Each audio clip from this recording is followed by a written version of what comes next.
Ce week-end, on était en Croatie, on était à Barcelone aussi, on vous en parle dans l'émission. Salut à tous, bienvenue pour la 31e de l'émission Auto Hebdo, on est ravis de vous retrouver. Comme je le disais donc, il y avait donc le rallye de Croatie, le LMS également à Barcelone. On parlera aussi un petit peu de GT World avec les débuts de Lance Stroll dans la catégorie. Cyprien Juillard est avec moi aujourd'hui, comment ça va Cyprien ? Très bien et toi Michael ? Ça va très bien, alors vous voyez que j'ai encore changé de place. C'est parce que c'est moi qui vais débattre avec notre ami Cyprien de notre question hebdo tout à l'heure, donc on verra... Tu vas te mesurer à moi. Voilà, invaincu pour l'instant sur toutes ces battles précédentes, évidemment. Donc vous comprendrez aussi, bien sûr, que je n'ai pas fait de quiz, parce que j'aurais pu le gagner, en connaissant peut-être les réponses. Voilà, bon. Ça aurait pu être un peu plus facile, en effet. Voilà, il semblerait, mais donc on va parler effectivement de rallye, et on va commencer par le rallye, cette quatrième manche du championnat du monde remportée par Takamoto Katsuta, et on va retrouver Pierre Barré, qui était présent ce week-end, et qui est présent ce week-end en Croatie. Quelle finale, Pierre, sur ce rallye de Croatie, avec l'abandon dans la toute dernière spéciale, dans la Power Stage donc de Thierry Neuville, qui s'était retrouvé en plus en tête du rallye après un samedi absolument déjanté. 3 rallyens seulement qui ont terminé l'épreuve sans trop de soucis, en tout cas dans le top 10, alors qu'ils ont tous eu des crevaisons. Est-ce qu'on pouvait s'attendre à un rallye aussi cassant ? Salut Michael, salut les gars, effectivement on est encore en Croatie pour la fin de cette quatrième manche du championnat du monde. Quel rallye, voilà, tu l'as dit Michael, un rallye complètement dingue. Et en fait on pouvait s'attendre un petit peu quand même à quelque chose de similaire, on va pas se mentir, parce que quand on a eu les premiers sons de cloche des concurrents qui effectuaient les recos, d'ailleurs Alexandre Coria nous l'a dit, dans l'œil de Coria que vous avez peut-être pu lire à partir de jeudi matin sur notre site internet, effectivement il y avait beaucoup de spéciales qui présentaient d'importants risques de crevaison parce que potentiellement d'importants risques de pollution au second tour. On pense notamment à cette longue spéciale d'hier de 23 km où en fait vous l'avez très certainement vu sur vos différentes plateformes, enfin en tout cas vous l'avez certainement vu à l'écran en regardant par exemple ce rallye à la télé. On avait un ruban d'asphalte et puis on avait souvent des accotements très très larges avec pas mal de gravier, donc forcément comme les cordes étaient ouvertes, comme il n'y avait pas ce qu'on appelle des anti-cuts, des K5C pour couper les cordes, tous les concurrents sont passés dedans, donc ça a ramené énormément de gravier sur la route et c'est la raison pour laquelle on a vu autant de crevaisons, notamment dans cette spéciale hier, on l'a vu, quasiment tous les concurrents de la classe rallye 1 ont crevé. Donc déjà, effectivement, rallye complètement fou.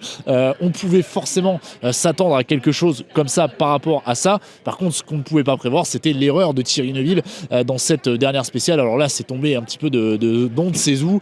Il était en tête, il avait largement de quoi assurer en fait, le pilote belge champion du monde 2024 pour rallier l'arrivée. Par contre, tout le monde nous a dit que le virage dans lequel il s'est fait piéger, ça a été quand même un virage où beaucoup auraient pu se faire piéger, c'était très très glissant, c'était vraiment pas évident et là on imagine à l'heure de tourner ces images dans quel état malheureusement doit être Thierry Neuville et même Martin Vidague, son copilote. On est désolé pour eux parce que franchement après tous les efforts consentis par Hyundai, par eux-mêmes, cette victoire aurait été belle, elle aurait carrément relancé le championnat est bien relancé c'est vrai, mais c'est vrai que la fin de ce rallye malheureusement est un petit peu difficile pour eux. En tout cas ce qu'on peut dire c'est que ça a été un rallye complètement fou.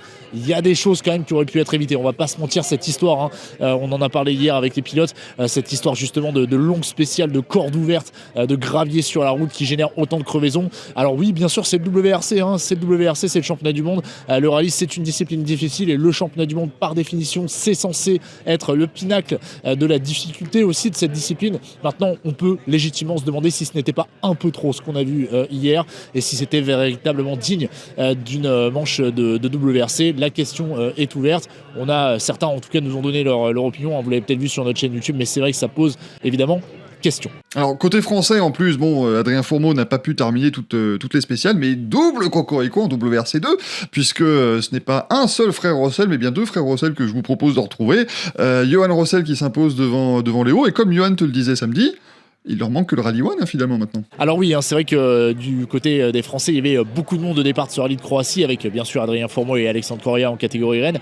Puis en Rallye 2, il y avait aussi beaucoup de monde. On va pas oublier non plus le clan Rallye 3. Il y avait aussi des Français en WRC 3, en championnat du monde junior également. Mais c'est vrai que finalement, d'un côté, le bilan des Français, il n'est pas terrible. Beaucoup ont connu des abandons malheureusement. Et puis, eh bien, évidemment, on a les frères Russell qui nous nous ont un petit peu redoré le blason, qui ont porté haut les couleurs tricolores. Premier doublé de leur histoire en WRC2. Ils avaient déjà partagé un podium, hein, c'était au Monte-Carlo de 2025. Léo Rossel et Guillaume Mercoré avaient pris la 3e place. Johan Rossel et Arnaud Dunant avaient remporté la course, mais c'est surtout la première fois de l'histoire que deux frères pilotes partagent un podium à ce niveau-là. C'est juste exceptionnel ce qu'ils nous ont offert. Alors Johan nous disait justement en interview dans le week-end que la prochaine étape c'était potentiellement la Rallye 1. Et dans les faits, ça sera un petit peu compliqué parce que cette année, il n'y aura pas trop de place de disponible. On sait que les Rallye 1 que l'on connaît à l'heure actuelle vont disparaître. Il y aura de nouvelles montures l'année prochaine. Potentiellement, justement, les Rallye 2 et potentiellement la Lancia comme la Citroën C3 Rallye 2 seront des voitures capables de jouer les victoires scratch. C'est plutôt à ça qu'il faut s'attendre à l'avenir dès l'année prochaine pour Johan Rossel et pour Léo Rossel. Mais bien évidemment, c'est clair que quand on voit les performances de certains équipages, on va pas se mentir, et encore une fois, c'est pas du chauvinisme, mais on sait que parfois les performances de certains équipages, notamment chez M-Sport ou pourquoi pas chez Hyundai dans la 3e voiture, ont été décriées. C'est clair et net que Johan Rossel ou Léo Rossel auraient leur place. En attendant, ils ont un championnat WRC2 à jouer. Léo Rossel et Guillaume Mercoré repartent ce soir leader, puisqu'avec cette 2e place et la victoire du Monte-Carlo, forcément, ils ont engrangé un maximum de points. Johan Rossel et Arnaud Dunant repartent eux aussi avec des gros points. Donc ils ont fait une très très bonne opération, tous ces équipages-là, et très certainement qu'on les retrouvera, alors que vous voyez Nicolas Griadine et Constantine Alexandrov qui eux aussi ont fait plutôt une bonne opération ce week-end. Eux aussi auront à cœur évidemment de se mettre en avant pour préparer 2027. Et Takamoto Katsuta qui remporte donc son 2e rallye consécutif. Il prend la tête du championnat du monde. Alors, je ne pensais pas que j'allais te poser la question aussitôt dans la saison, et même tout court. Est-ce qu'il ne serait pas en train de jouer le titre, notre ami Takamoto Katsuta ? Et oui, c'est aussi l'un des enseignements de ce rallye de Croatie. Pour la 2e fois de sa carrière, Takamoto Katsuta s'impose en WRC. 2e victoire consécutive après son succès du Kenya. C'est vrai qu'on n'avait pas du tout imaginé ce scénario. Et il repart donc de Rijeka en qualité de leader du championnat du monde des rallyes. Même lui n'en croyait pas trop ses yeux, finalement. C'est vrai qu'on n'avait pas pensé à ce scénario. Maintenant, peut-on dire ce soir que Takamoto Katsuta est un candidat au titre ? J'ai envie de vous dire oui. Forcément, parce qu'il peut se passer encore plein de choses sur les prochaines manches. On n'est pas à l'abri de revoir des événements un peu fous comme ça a été le cas ce week-end. Maintenant, sur le papier, en théorie, les Elfyn Evans, Oliver Solberg, voire même Thierry Neuville, on l'a vu quand même avec la performance affichée ce week-end, ou encore Adrien Fourmeau, sont potentiellement capables d'afficher un meilleur rythme. Sami Payari également. Takamoto Katsuta sera peut-être un petit peu plus en difficulté sur certaines manches asphalte, mais c'est clair que là, il vient de marquer les esprits, il vient de marquer de très très gros points. Donc pourquoi pas, finalement. On a vu que ce rallye était complètement fou, on a vu au Kenya que c'était complètement fou. On peut aussi envisager d'autres épreuves qui pourraient, pourquoi pas, nous réserver encore des surprises. On pense à l'Arabie Saoudite, on pense à la Sardaigne, la Grèce, des terrains très très cassants. Pourquoi pas, sait-on jamais. Ça serait effectivement le moment en tout cas de parier quelques pièces. Celui qui fait le pari là, s'il s'avère gagnant pour miser sur Takamoto Katsuta champion du monde, en tout cas, il pourrait ramasser le pactole d'ici la fin de la saison. Merci beaucoup Pierre. Et puis on retrouvera un rallye très rapidement, puisque les Canaries arrivent vite à la fin de ce mois d'avril, le rallye des îles Canaries, qui sera donc la prochaine manche du championnat du monde WRC. Je vous propose maintenant que l'on retrouve notre reportage de la semaine. C'est Mathieu Chambenois qui nous l'a concocté, puisqu'il était à Barcelone ce week-end. C'était l'ouverture de l'European Le Mans Series et aussi de la Porsche Carrera Cup France. Et on va voir ce que ça a donné. Bonjour à toutes et à tous. Une semaine après Nogaro, on se retrouve ici du côté de Barcelone, en Catalogne. Alors ce week-end à Barcelone, il y avait beaucoup de catégories. Il y avait notamment le LMS, la Michelin Le Mans Cup, la Porsche Carrera Cup France. On va revenir sur tout ça. D'abord, au niveau de l'ELMS, avant de se concentrer sur les résultats bruts, il y avait plusieurs enjeux en European Le Mans Series. Le premier enjeu, c'était notamment l'apparition de nouveaux pilotes sur cette grille. Nouveaux pilotes plus ou moins expérimentés en endurance justement, notamment chez Duquesne. Duquesne, c'était l'attraction pour vous, les Français, les francophones qui regardaient cette compétition, avec notamment Dorian Pain, mais également Richard Verschoor qui rejoignent cette équipe. Richard Verschoor, issu de la F2, Dorian Pain, champion d'un titre de F1 Academy. Les deux pilotes nous ont parlé de cette transition et de l'importance de l'adaptation entre la monoplace et l'endurance. Ça m'a fait un choc quand même, le premier test de la saison à Portimao, passer à une F4 à une P2, c'est un gros step, forcément. Mais j'ai vite retrouvé mes sensations parce que c'est une voiture qui me plaît beaucoup et qui, je pense, me va bien pour moi dans mon style de pilotage, tout ça. Donc, je prends beaucoup de plaisir et j'amène aussi mon expérience un peu de 2023, forcément avec quand j'ai roulé avec Prema en WEC, à Duquesne, à la nouvelle équipe, pour essayer de progresser au plus vite. Giorgio, il a pas mal d'expérience sur la voiture. C'est un des plus, ou même le plus vite en AM. Donc je pense que ça va être sympa en qualif. On aura de la bonne perfo. Et puis Richard, il a beaucoup d'expérience, forcément, surtout en monoplace avec 50 Formule 2.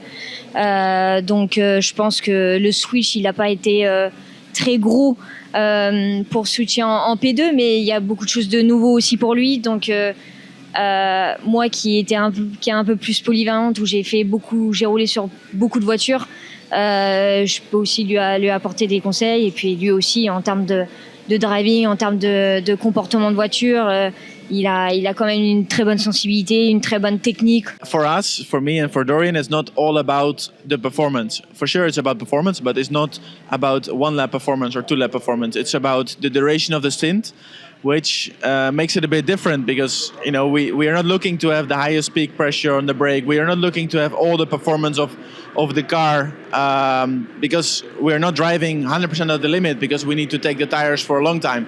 So there's a lot more feeling and thinking about how to drive the car than only pushing the car. So that's something that I like usually. Also in F2, I like to do the races. So I think it's more of a strong point for me.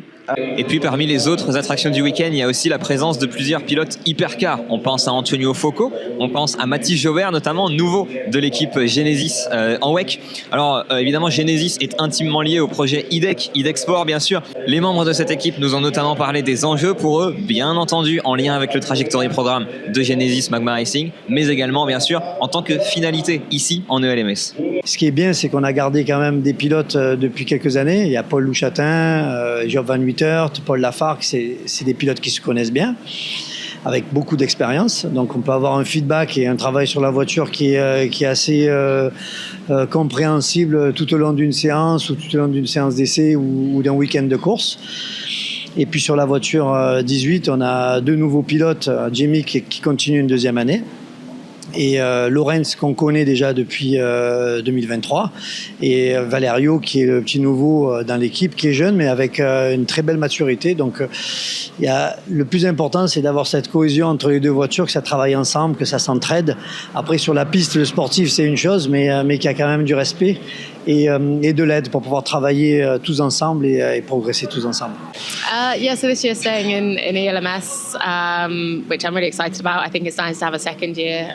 Always I find in your second year everything feels more familiar and you can make good progress, which is what I ultimately want to do. And obviously staying with IDEC, which is great for that continuity as well. But I'm also progressing into the reserve role with Genesis Magma Racing, which is something, I'm really proud of. It's meant that I've had a couple of hypercar outings already as they embark into the World Endurance Championship for the first time this year, and something that I'm excited to be a part of. I want to continue developing in, and it's an environment that's been great so far, so looking forward to the future with them. Si l'on se concentre maintenant sur les résultats de cette première manche de la saison du côté de Barcelone, eh bien c'est Forestier Racing by Panis qui l'a emporté par le biais de son équipage numéro 29.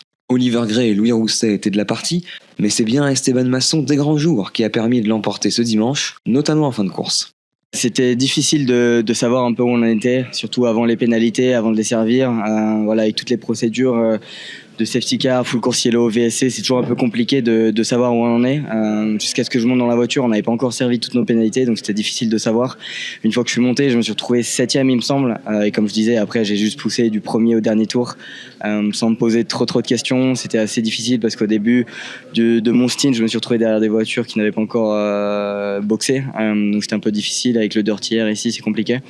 Mais ensuite, dès que j'étais un peu plus dans le clean air et que j'ai pu dérouler, c'était très très rapide. On s'est retrouvé dans les 2-3 premiers assez rapidement, et au final, on se retrouve 4e à quelques minutes de la fin. Je fais un double dépassement dans le dernier secteur avant de remonter sur l'inter-Europol et faire le dépassement pour gagner la course. Donc je suis très très content, la voiture était exceptionnelle. Mais il y avait aussi le Michelin Le Mans Cup ce week-end, et en Michelin Le Mans Cup, on peut dire que c'était une victoire 100% française, puisque c'était une victoire des GP avec notamment Enzo Peugeot au volant de la numéro 85. C'était lui aussi sa toute première course en endurance, sa toute première course en prototype. Il l'a remporté avec son équipe. Ouais, c'était assez intense. Honnêtement, je stressais un peu parce que c'était ma première course d'endurance.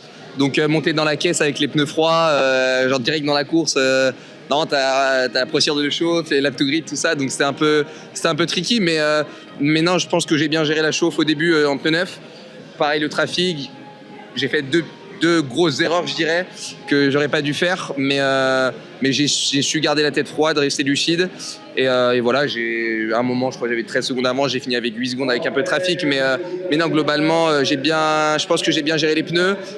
Mon coéquipier a ramené la caisse P1, il a fait les bons restarts, donc globalement c'était une bonne course.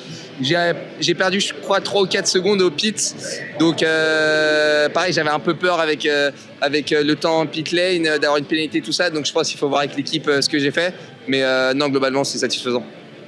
Et on se retrouve maintenant dans le paddock de la Porsche Carrera Cup France, parce qu'effectivement c'était aussi l'une des catégories qui se déroulait ce week-end à Barcelone. Alors nous sommes devant la voiture de Marvin Klein de l'équipe ABM, puisque c'est lui le leader du championnat à l'issue de cette première manche. Il a remporté la course 1 après avoir réalisé la pole position. L'année dernière, il n'avait pas eu le même succès ici à Barcelone. Par rapport à l'an passé, on n'avait ni fait la pole ni gagné ici. Donc là, on a validé ça. Première qualif, première course de la saison, pole, et puis on gagne la course. Donc vraiment super content. Le team a fait un super boulot. La course était quand même un petit peu particulière avec les plusieurs incidents et les 2 safety cars qu'on a eu pendant la course. Du coup, c'était vraiment les 8-10 dernières minutes qu'on a pu réellement rouler et enchaîner des tours.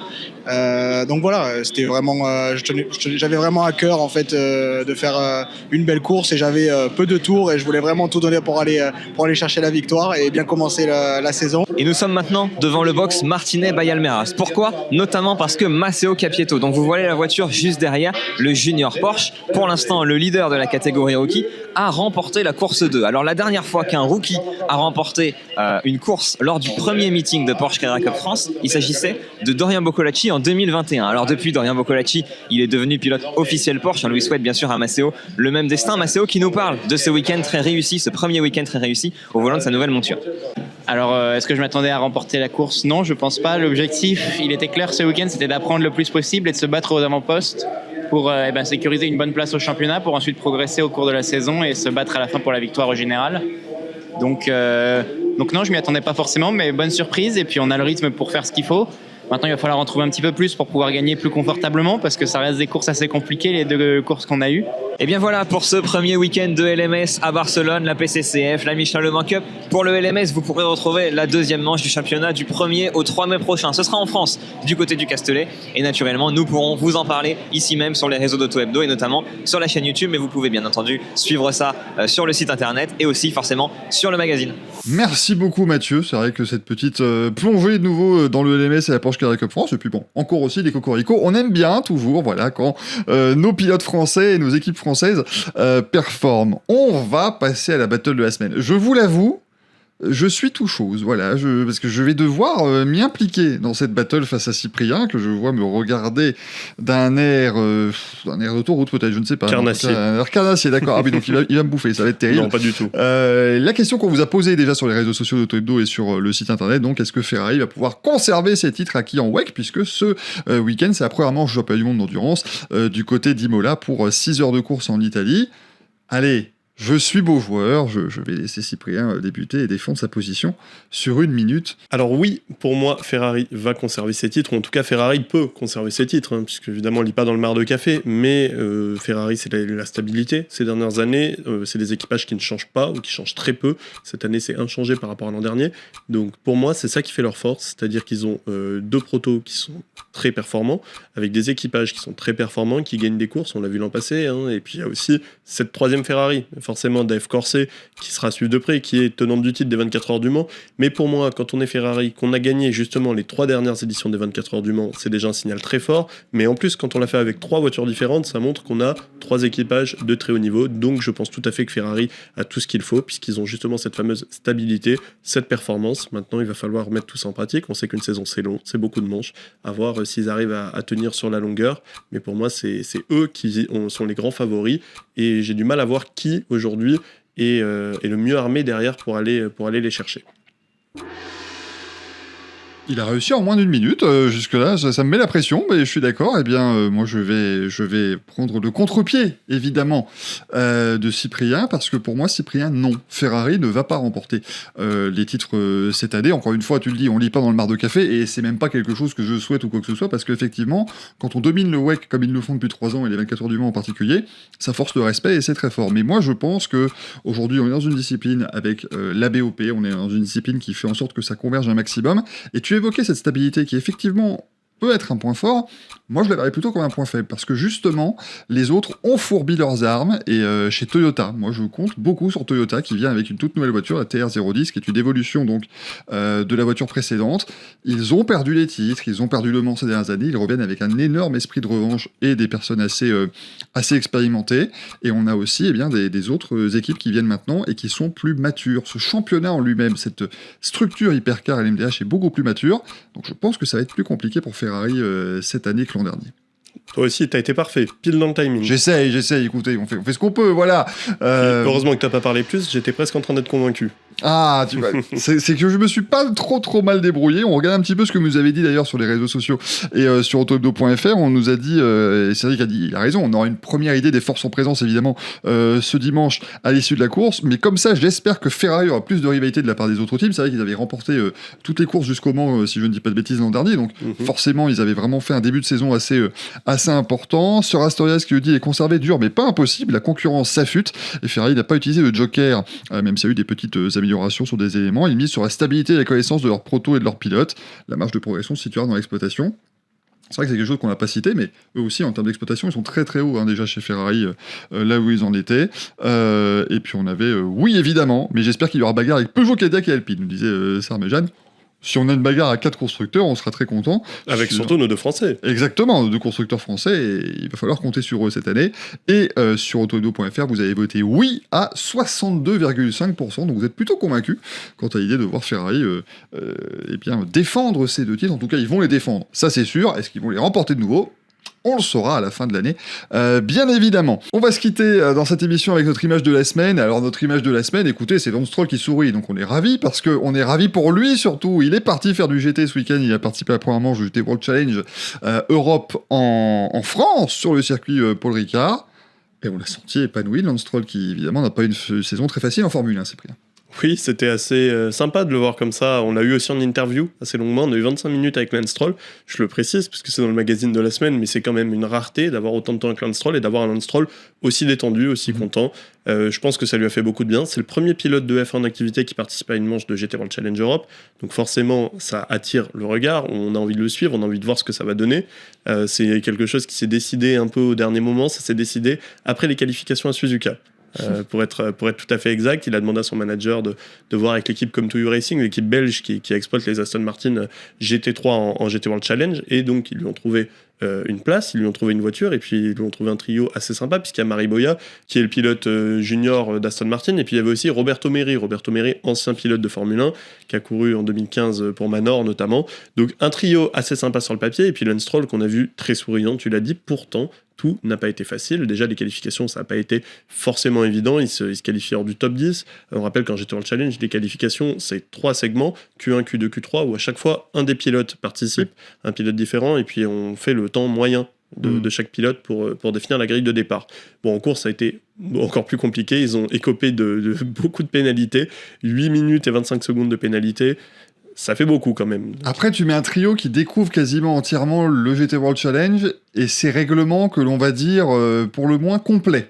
C'est ça. Il y a beaucoup de réglementations GT World, donc forcément pour une première, c'est pas simple, je pense. Oui, parce qu'en plus dans leur pénalité, il y a évidemment non-respect des drapeaux bleus, ce qui leur coûte quand même quelques minutes, des limites de piste, etc. Et puis il y a un accrochage en début de course de Mari Boya, qui était au volant sur la Ferrari de Lilou Boidou, malheureusement pour notre Française, qui a en plus gagné en IMSA récemment, mais là elle n'a pas été aussi vernie. Donc au final, toutes ces pénalités ont fait que forcément l'Aston Martin numéro 18 termine assez loin, il termine 48e sur 49 voitures à l'arrivée, parce que Lance Stroll en plus s'était rappelé au stand dans les dernières minutes pour un petit problème mécanique. Donc voilà, ça reste quand même une belle expérience pour lui. Il s'ouvre à d'autres choses. Je pense que l'exemple Verstappen aujourd'hui est en train de s'étendre aux autres pilotes de la grille, c'est-à-dire ceux qui vivent des débuts de saison compliqués ou ont envie de tester d'autres choses. Ça reste des passionnés. Lance Stroll, peu importe ce qu'on pense de lui, ça reste quelqu'un qui est passionné par le sport automobile, qui adore piloter, on l'a vu, et donc c'est agréable de le voir souriant, de le voir heureux, de le voir épanoui. Puis on espère que ça déjà appellera d'autres piges pour lui, peut-être en GTWC cette année ou dans d'autres catégories, et puis aussi que ça permettra à d'autres pilotes de F1 d'aller tester d'autres catégories, parce qu'on aime bien les voir ces pilotes de F1 se mesurer à des spécialistes, et on voit aussi, c'est mon dernier point, que les vrais spécialistes de GT sont évidemment d'excellents pilotes et qui sont forcément un ton au-dessus. Mais d'ailleurs, voilà, c'est l'Aston Martin, c'est une autre Aston Martin en plus, c'est la numéro 7 de Marco Sorensen, Mattia Drudi et Niki Tim qui s'est imposé. Donc finalement, tout va bien chez Aston Martin et tout le monde est ravi, en tout cas sur la partie GT. C'est ça, voilà. En GT, en tout cas, ça s'est très bien passé. En Formule 1, écoutez, Miami est en mai, donc on a le temps, le mois d'avril est le mois de tous les possibles. C'est ce qu'il faut retenir, mais c'est vrai que c'est sympa. Il l'a dit aussi qu'il en avait parlé avec Max Verstappen, qu'il a un petit peu convaincu, forcément. Je pense qu'un pilote de Formule 1 qui va voir Verstappen en lui demandant il y a des trucs cool à part la F1, il t'en sort une liste longue comme le bras. Donc voilà, c'est plutôt chouette de voir. Mais c'est intéressant de voir ces changements de catégorie. Moi, j'avoue que c'est un truc que j'adore voir. Je reprends l'exemple de Sébastien Ogier qui a fait Le Mans avec Richard Mille à l'époque, par exemple. C'est des choses que je trouve passionnantes parce que ces pilotes sont les meilleurs dans leur catégorie, mais c'est vrai qu'on n'a jamais d'éléments de comparaison finalement. On les voit pas se mesurer à d'autres. C'est ça. Ils arrivent au sommet du sport auto, mais est-ce que ça veut dire qu'ils sont forcément bons ailleurs ? Verstappen prouve que oui, largement. Stroll prouve que, honnêtement, pour quelqu'un qui n'a pas beaucoup testé la voiture avant, il s'en est quand même plutôt pas mal sorti. Et puis ça rappelle un peu le sport auto de l'époque. C'est ça. Où les mecs, ils faisaient de la F1, et puis la semaine d'après, ils faisaient de la F2, et la semaine d'après, ils faisaient de l'endurance. Enfin, voilà, ils étaient pilotes de course. Ils n'étaient pas pilotes de Formule 1, ils étaient pilotes de course. Et on en avait de moins en moins ces dernières années. À part Fernando Alonso, qui est l'exemple un peu marquant, puisqu'il a tenté les 500 miles, lui, il voulait la triple couronne, il a gagné le Mans 2 fois, il a même fait le Dakar. Donc moi, je trouve ça bien, voilà, qu'on voit ça, qu'on puisse mesurer qui est le meilleur au monde. C'est toujours un peu difficile à dire, mais par exemple, entre Hamilton, 7 fois champion du monde de Formule 1, et un Sébastien Loeb ou Sébastien Ogier, 9 fois champion du monde des rallyes, qui est le meilleur ? C'est dur à dire, c'est tellement différent. Donc c'est toujours sympa, je trouve, qu'ils s'essayent à d'autres choses, et on espère revoir ça, que ce soit Verstappen, Stroll ou d'autres, dans les mois à venir. Voilà, en tout cas, c'est vrai qu'on s'y attendait pas à Stroll, et je pense que lui non plus, et finalement, il a pris beaucoup de plaisir au Paul Ricard. Merci beaucoup de nous avoir suivis pour cette 31e émission Auto Hebdo. On espère que ça vous a plu aussi, quand même. Nous, on l'a fait avec le sourire, parce qu'on aime toujours la faire, cette émission, c'est l'avantage. Merci d'avoir été là, on se retrouve évidemment lundi prochain. N'oubliez pas qu'Auto Hebdo est évidemment disponible en kiosque mercredi et dès 20h ce lundi en version numérique. Merci Cyprien et à la prochaine. Merci Michael, à bientôt.